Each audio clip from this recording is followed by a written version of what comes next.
الحمد لله رب العالمين والصلاة والسلام على أشرف الأنبياء والمرسلين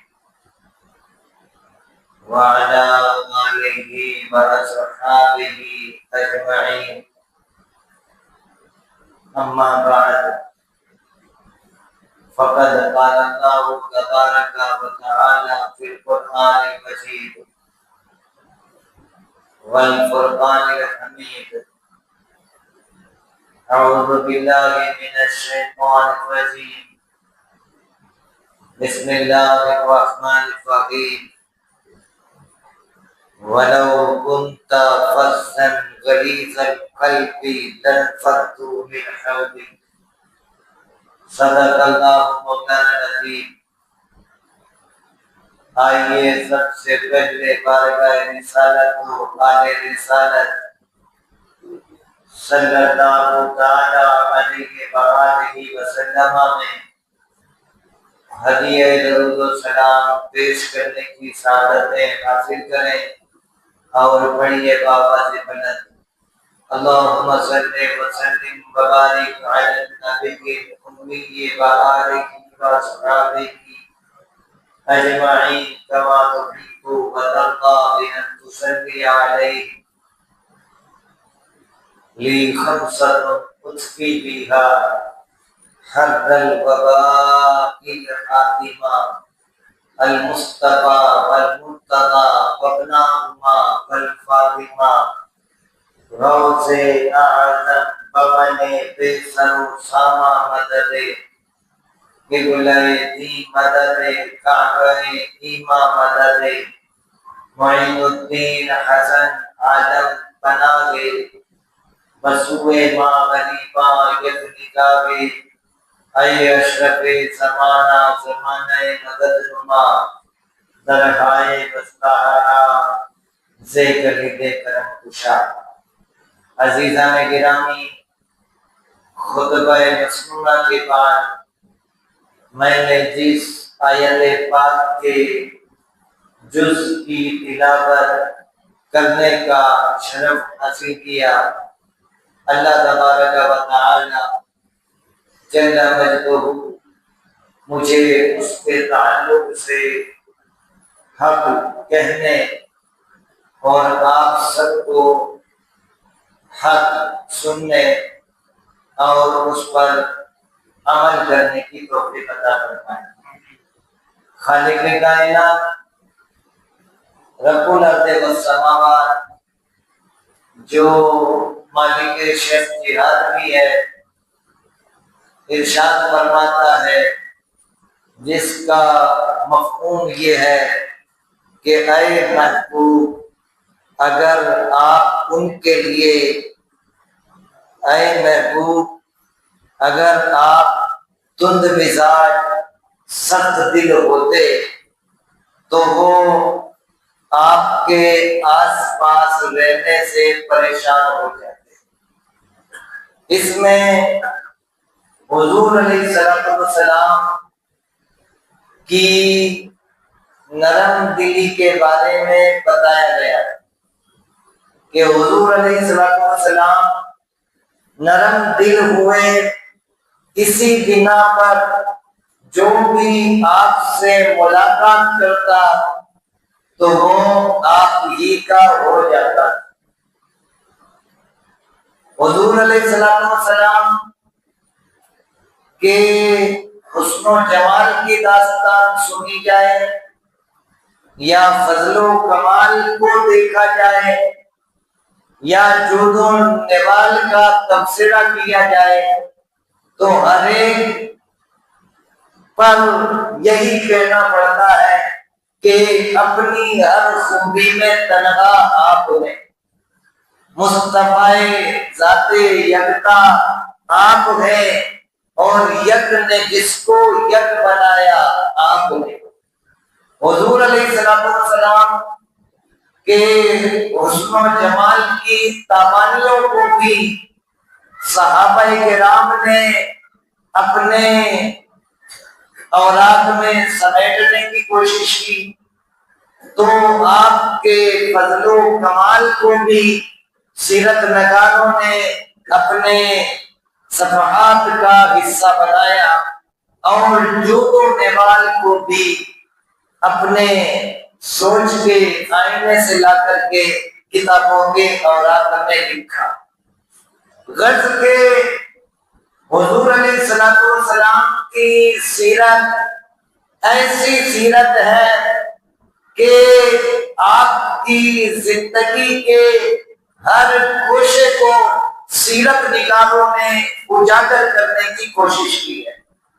اور پھر سیرت نگار تو کیا، رب کائنات نے اپنے پیارے کتاب کلام مجید میں حضور علیہ السلام کی نعت گوئی فرمائی، اور حضور علیہ السلام کے حسن و جمال، فضل و کمال اور جود و نوال کا تذکار جمیل فرمایا۔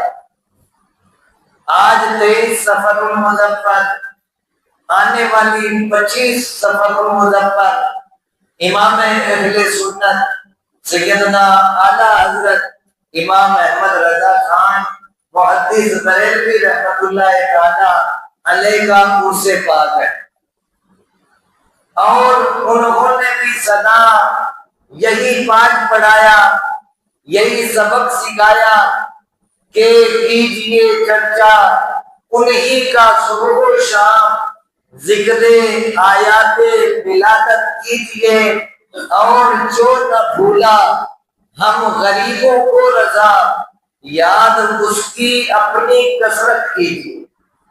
تو حضور علیہ السلام کی تعریف ہی اصل سب کچھ ہے اور سب کی تعریف ہے۔ امام اہل سنت نے بھی یہی پیغام دیا، تو 28 صفر المظفر کو مجدد الف ثانی شیخ احمد سرہندی نقشبندی رحمت اللہ علیہ کا عرس پاک ہے۔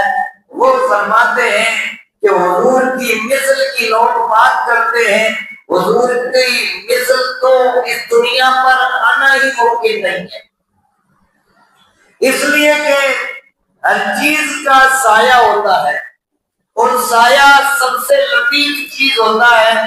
اللہ نے اپنے حبیب کو بھی جسم کو لطیف بنایا ہے، اور جب جسم ہی لطیف ہے تو پھر سائے کی کیسے بات ہو سکتی ہے۔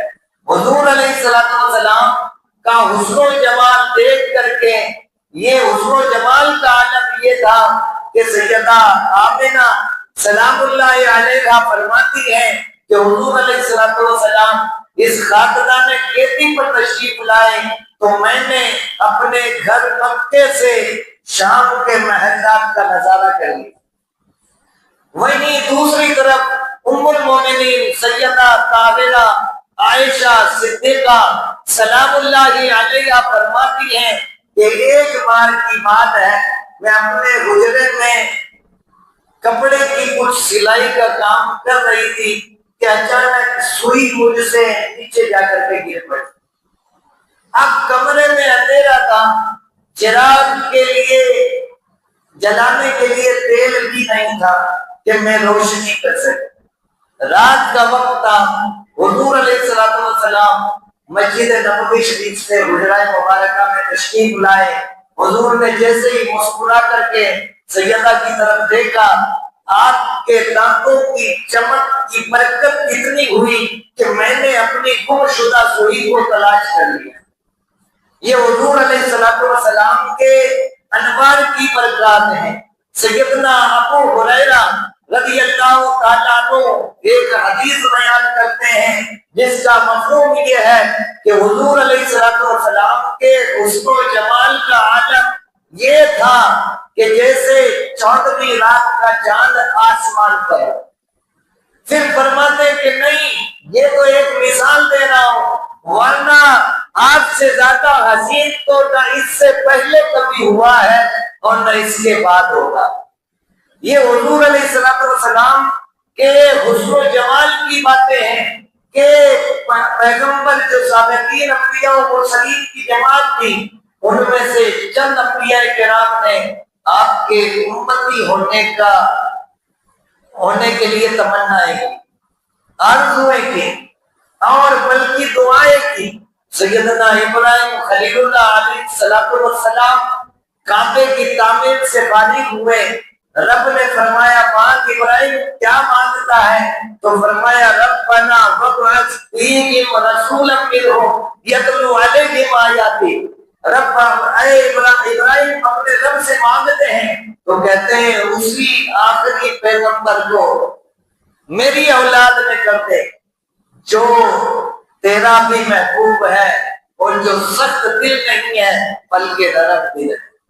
یہ تمنا ابراہیم علیہ السلام نے کی، دیگر انبیاء کرام نے بھی کی، اور پھر عیسیٰ بن مریم علیہ السلام نے تو ان کا نام بھی بتا دیا کہ آنے والا آئے گا نامے نامی اس کا ہے، جو انتظار کرتے تھے کہ محمد کی غلامی مل جائے۔ ہمیں غلامی بڑی سستے میں ملی ہے۔ باپ کے مسلم باپ کے گھر میں پیدا ہوئے، وہ امام صاحب کو بلا کر کے لے گیا اور اس نے کہا کہ اذان پڑھ دیجیے، محمد کا غلام بنا دیجیے۔ تو غلامی بڑی مہنگی چیز ہے جو ہمیں آسانی سے رب کے فضل کی بنا پر مل گئی ہے، اس کی ہمیں قدر کرنے کی ضرورت ہے۔ رب قدیر ہمیں سیرت نبوی سے کما حقہ آشنا ہونے کی توفیق عطا فرمائے اور اسے پڑھنے پڑھانے سننے سنانے سمجھنے سمجھانے کی توفیق عطا فرمائے۔ استغفر اللہ ربی من کل ذنب واتوب الیہ، اشہد ان لا الہ الا اللہ وحدہ لا شریک لہ واشہد ان سیدنا و مولانا محمدا عبدہ و رسولہ۔